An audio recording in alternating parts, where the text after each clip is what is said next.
Okay, good day everyone. So this is the first topic of the mathematics in the modern world, patterns and numbers in nature and the world. Okay, let's proceed. So the pattern, it is a sequence or arrangement of the numbers, shapes, or other mathematical objects that follows a specific rule or set of rules. And these are the patterns are identified by observing its regularities or repetitions in these sequences or the arrangement. Okay, and of course, the patterns can be regular, where the elements follow a consistent and predictable rules.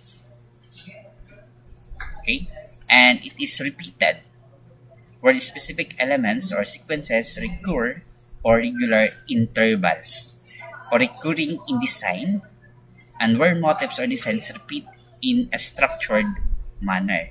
So these are the example of patterns. As you can see, the spiral, okay, merong pattern, and also the shapes, merong pattern, and for its shapes and its color, merong pattern. Okay, and also the flowers, merong pattern. Okay. Next is the Fibonacci sequence and nature's numbers. Okay, we have the different example of its pattern. Okay, the Fibonacci sequence, it is a series of numbers where each numbers in the sum of the two is preceding ones. Okay, from starting 0 to 1, and this sequence appears frequently in nature, often referred to as nature's numbers, where it can be observed in various natural patterns, okay, such as the arrangement of leaves on a stem, the branching of trees, the flowering of the rose or the sunflower, and the spiral of the shells. Okay, that is the example of the Fibonacci sequence, no, and its natures in the numbers. Okay, as you can see in this picture, as we can count on this flower, diba? 1, 2, 3 of these petals, diba? So merong pattern, and the seeds of the pineapple, no? So merong 5 seeds, no? And the cross mark of the banana, diba? Merong 3, no? So as you can see, merong pattern, no? That is the sequence of its nature, no, in numbers. Okay, and also the pineapple. Next, the symmetry.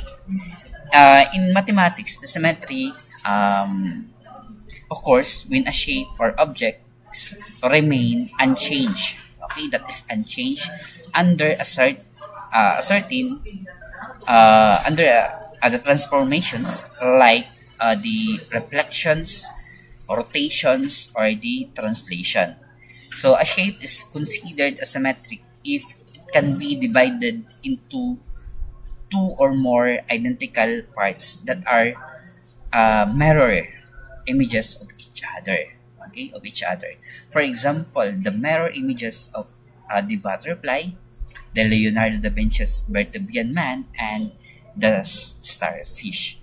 Okay, the symmetry is a key concept in geometry and is widely observed in nature, art, and also in the architecture. Okay, so we have the example of the symmetry in the butterflies. So in butterflies, it is referred to the mirror, okay, image arrangement of their wings and body parts. As you can see, it can fold this butterfly, so meron siyang mirror image, no, arrangement of their wings. And the most butterflies exhibit what we call is that the bilateral symmetry. So that is the symmetry of the butterfly, bilateral symmetry, meaning their left and right sides are nearly identical when divided down the middle. Okay, so we can fold that wings, no, so they're nearly identical, no.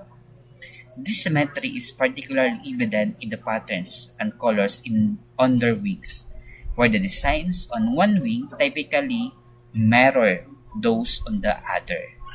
Okay, the bilateral symmetry in the butterfly is not only aesthetically pleasing but also plays a role in their flight balance. Okay, mating displays, okay, and camouflage in the wild. So that is the rule of the butterfly, no? For the flight balance, the displays, camouflage in the wild. And next is the Leonardo da Vinci's Vitruvian Man. Okay, so the Vitruvius believed that the human body could be used as model of proportion and symmetry. And Da Vinci's drawing illustrate this idea by showing how the human figure fits perfectly within both the geometric shapes. Okay, the Vitruvian Man symbolizes the blend of art and science during the Renaissance period, and capturing the harmony between the human form and the universe. And it represents, no, the beliefs that the human body is a reflection of the cosmos and that both are governed by universal laws of proportion and symmetry. As you can see, the Vitruvian Man, no, yung hand niya, no, yung kamay niya is symmetrically identical, no, to each other. Also the legs, no, so proportion siya. Meron siyang symmetrically, no, identical, no, geometrical, di ba? Okay, next naman, the rotational symmetry. Okay, the rotational symmetry, no, in the mathematics, it refers to a property of a shape or object that looks the same after being rotated around a central point by a certain angle. If you can rotate a shape less than 360 degrees and it appears unchanged, then the shape has rotational symmetry. So kahit anong gawin mo dyan, ikutin mo yan, yung meron siyang nag-maintain siya ng its angle, no? And it's unchanged yung appearance niya, di ba? So as you can see, if you rotate mo yung regular triangle, no, yung equilateral triangle, so pag i-rotate mo siya sa kabilang side, no, so proportion siya, di ba? Unchanged siya, di ba? 90%. Okay, i-rotate mo yan, no, sa kabilang side, 90 degree angle din siya, no? So yun, unchanged yung appearance niya. Okay? So, yung square has a rotational symmetry because it looks the same, no, after a rotation of 90 degrees or 180 degrees or 270 degrees and 360 degrees. So, the number of times a shape matches itself during a full 360 degree rotation is called the order of rotational symmetry. In the case of the square, the order of rotational symmetry is 4, no, because it matches itself 4 times during a full rotation. Next naman is the order of rotation of geometric figure. So it refers to the number of times and the figure matches its original position during a full 360 degree, okay, rotation. In other words, it's how many times the figure looks exactly the same as it did before the rotation. And this is the formula of the angle of rotation of the universal formula of the angle of rotation. No, we have 360 degree divided by n, the angle of rotation. Okay, as we have the example. Okay, the triangle. Okay, for example, the regular triangle has an order of rotation of 3. Okay, order of rotation 3. Because it looks the same after rotating 120 degrees.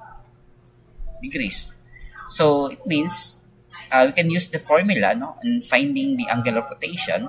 So 360, okay, meron tayong tatlong rotation. So 360 degree divided by, okay, yung n naman, anong yung n dito?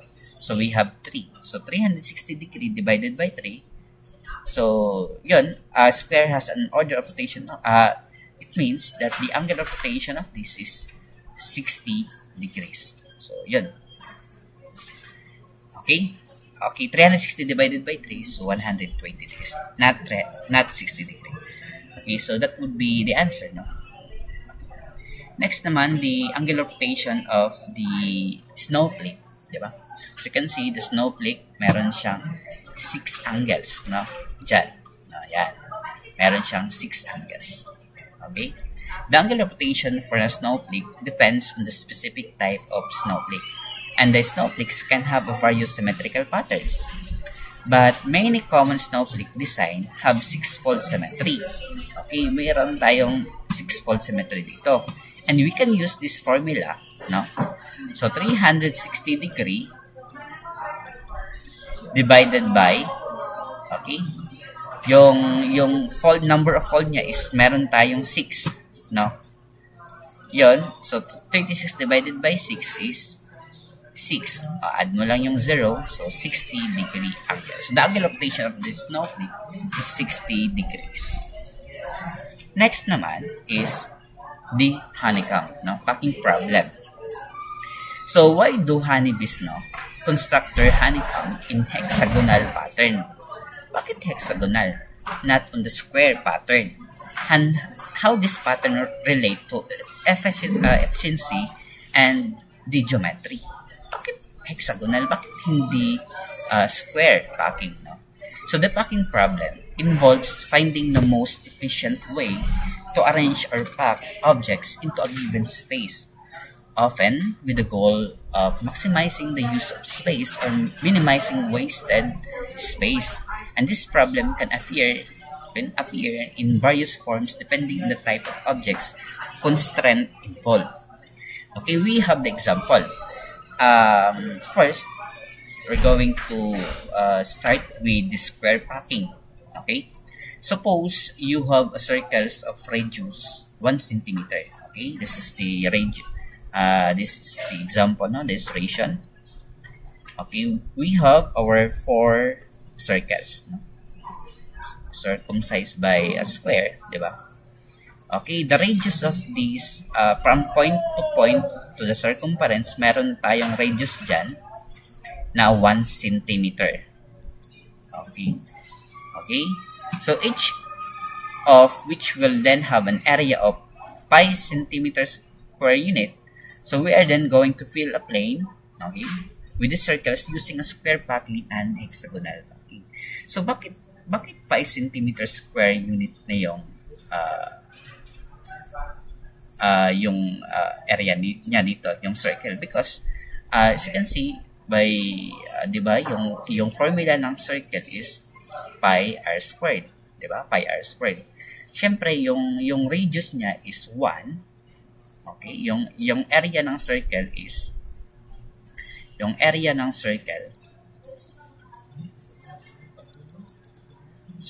formula niya, no, is pi r squared. Bakit naging 5 cm square unit na lang? So as you can substitute the number na yung radius niya, di ba yung radius niya is 1. So 1 to the power of 2. So it means 1. So it means 5 cm square unit na lang yung area ng circle. Okay, so yan. Now we are then going to fill a plane with the circles using square packing and hexagonal packing. So it means kung mag-start tayo ng square packing, this is our formula, no? Area of a circles divided by area of the square times 100%. So the area of a circles doon, no, is meron tayong given na 5 cm square unit. Okay? Substitute mo lang yan, di ba? Yung area of the square, di ba? Yung formula ng area of the square, no? Hindi naman panibago sa atin yan. S to the power of 2 yan, di ba? So meron tayong radius na 1, no? Dito 1 din.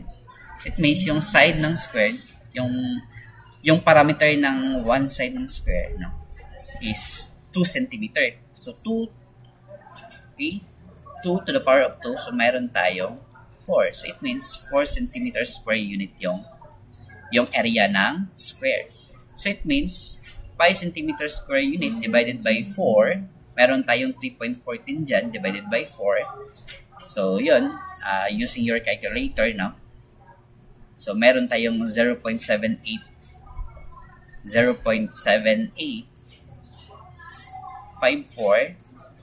times 100, no? To convert into percentage, so approximately 78.54%. Okay. So, next naman, pag square packing yun, no? What if yung Honeybees is gumagamit siya ng hexagonal packing, no? Okay? Pag hexagonal packing naman, no? For hexagonal packing, we can think of each hexagon as composed of 6 equilateral triangles with side equal to 2 cm. So, meron tayong, okay, as you can, we will draw, no, ng equilateral dito, di ba? Hexagonal, regular hexagonal triangle, hexagonal ito, di ba? So, pasensya na sa drawing ko, no? So, meron tayong equilateral triangles dito. Meron tayong 6 equilateral triangles. So, di ba, yung side dito ng mga triangle dito, so meron tayong 2 cm. Okay? So, the area of each triangle is given by, no? So, we're going to solve, no? Yung area ng each triangle. So, yung area ng triangle, no? Yung formula dito is, this area is equal to side squared, okay, side to the power of 2, okay, times square root of 3 divided by 4. Okay, yung side ng hexagonal dito, no, di ba, meron tayong 2 cm. So, 2 cm to the power of 2, meron tayong 4 cm square unit times square root of 3, copy mo lang yan, divided by 4, constant po ito, ha. Okay, so i-divide mo lang yan, no? Okay, so wala na yung 4, so 4 divided by 4 is 1, so wala na yon. So, matitira na lang si cm squared, no?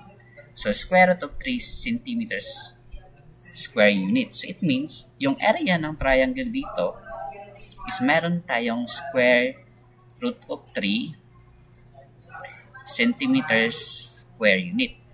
Okay? So, next naman, so, kung isosolve natin,